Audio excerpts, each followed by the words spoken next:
తెలంగాణ రాష్ట్రాన్ని సాధించినటువంటి తెలంగాణను అన్ని రంగాల్లో దేశానికే ఆదర్శప్రాయంగా తీర్చిదిద్ది అనేక దశాబ్దాలు కాంగ్రెస్ పాలనలో ఆత్మహత్యల పాలైనటువంటి రైతాంగాన్ని బీళ్లు వారినటువంటి నేలలకు ప్రతి నియోజకవర్గాన్ని ప్రతి గ్రామాన్ని సస్యశ్యామలం చేయాలనేటువంటి అకుంఠితమైనటువంటి దీక్షతో కాళేశ్వరం ప్రాజెక్టుతో సహా అనేక రకాలుగా సాగునీరు అందించినటువంటి తెలంగాణ జాతి గర్వించదగిన ముద్దుబిడ్డ ఉద్యమ నాయకుడు కేసీఆర్ గారి మీద సిబిఐ విచారణ జరిపించాలనేటువంటి నిర్ణయం తీసుకోవడాన్ని తీవ్రంగా ఖండిస్తున్నాం, గర్హిస్తున్నాం. దాన్ని చీకటి రోజుగా అభివర్ణిస్తా ఉన్నాం. ఈరోజు అదే విషయంలో కాళేశ్వరంతో పాటు ప్రజలు ఎదుర్కొంటున్నటువంటి సమస్యల్ని చర్చించాలని మేము శాసనమండలిలో డిమాండ్ చేసినాం. గడిచిన రోజులుగా జరుగుతున్నటువంటి చట్టసభల సమావేశాలని మీరు కూడా నిశితంగా గమనిస్తా ఉన్నారు.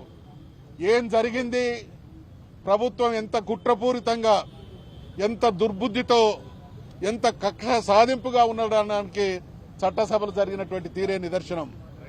వాళ్లకు సాంకేతికంగా అవసరమైనటువంటి బిల్లులకు పరిమితమై ఇవాళ తెలంగాణలో అనేక సమస్యలు, ఒకవైపు యూరియా సమస్య ఉంది, మరొక వైపు ప్రతి ఇంట విషజ్వరాలతో అనేక మంది అనారోగ్యం పాలవుతున్నటువంటి సందర్భం ఉన్నారు.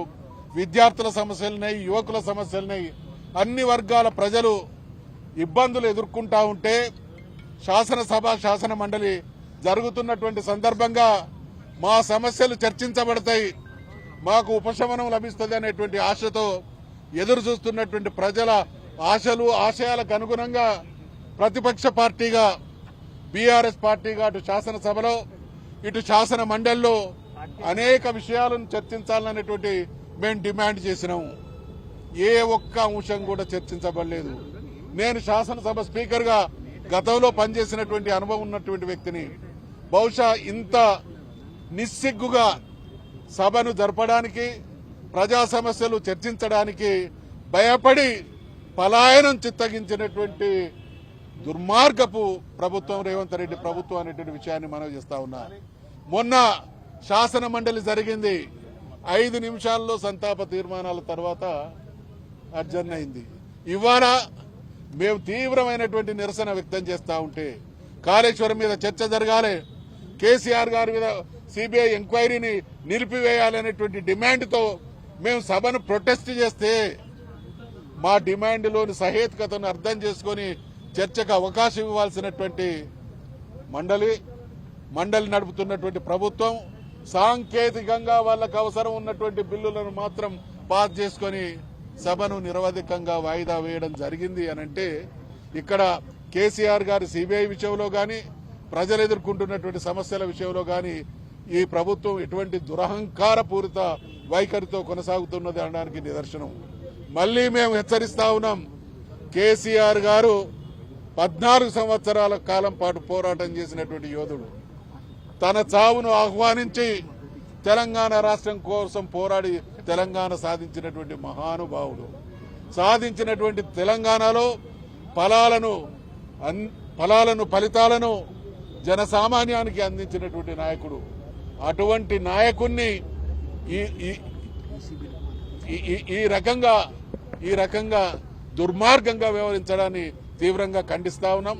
అదే సందర్భంగా బీసీలకు సంబంధించినటువంటి బిల్లు నిన్న శాసనసభలో చర్చకు వచ్చినప్పుడు మా పార్టీ సంపూర్ణమైనటువంటి మద్దతు ఇవ్వడం జరిగింది. కానీ దానిలో ఉన్నటువంటి అనేక లొసుగులు ఈ కాంగ్రెస్ ప్రభుత్వానికి 2 రకాలైనటువంటి, ఒక బిల్లు విషయంలో ప్రభుత్వానికి 2 రకాలైనటువంటి అంశాలుంటాయి.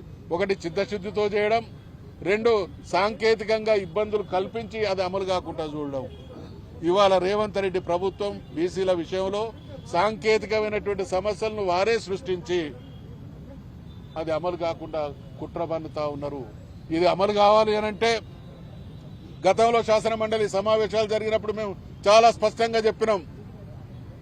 ఆ రోజు జయలలిత గారు ముఖ్యమంత్రిగా ఉండి తమిళనాడులో ఏ విధానం అయితే అనుసరించిందో ఈ దేశంలో 2 రకాలైనటువంటి రాష్ట్రాలు కనబడతాయి ఇటువంటి బిల్లుల విషయంలో. ఒకటి అమలు చేసుకున్నటువంటి రాష్ట్రాలు, అమలు చేయడంలో వైఫల్యం చెందినటువంటి రాష్ట్రాలు.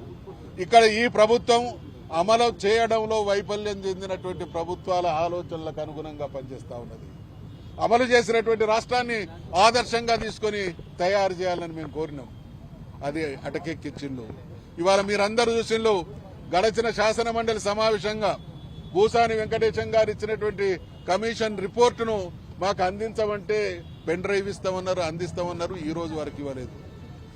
ఈ జరుగుతున్నటువంటి తతంగాన్ని చూస్తా ఉంటే ఈ బిల్లుల విషయంలో మేము పెన్ డ్రైవ్ అడిగినప్పుడు, సమాచారం అడిగినప్పుడు స్పేస్ లో ఉన్నది సునీత విలియమ్స్, ఆమె భూమి మీదకి తిరిగి వచ్చింది.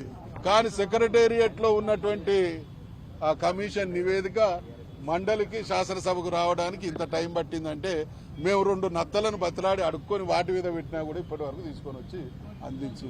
ఇది ఈ ప్రభుత్వ నిర్వాహకం అన్ని రకాలుగా ప్రజా కంటకులుగా తయారై ఆ ప్రజా కంటక పాలన నుండి ప్రజల దృష్టిని మరల్చడానికి దుర్మార్గమైనటువంటి నిర్ణయాలతో ప్రతిపక్ష నాయకుడైన తెలంగాణ ఉద్యమ నిర్ణేత అయినటువంటి కేసీఆర్ గారి మీదనే ఇటువంటి దాష్టీకానికి దిగజారుతున్నారు అనంటే మేము ప్రజలకు విజ్ఞప్తి చేస్తా ఉన్నాం.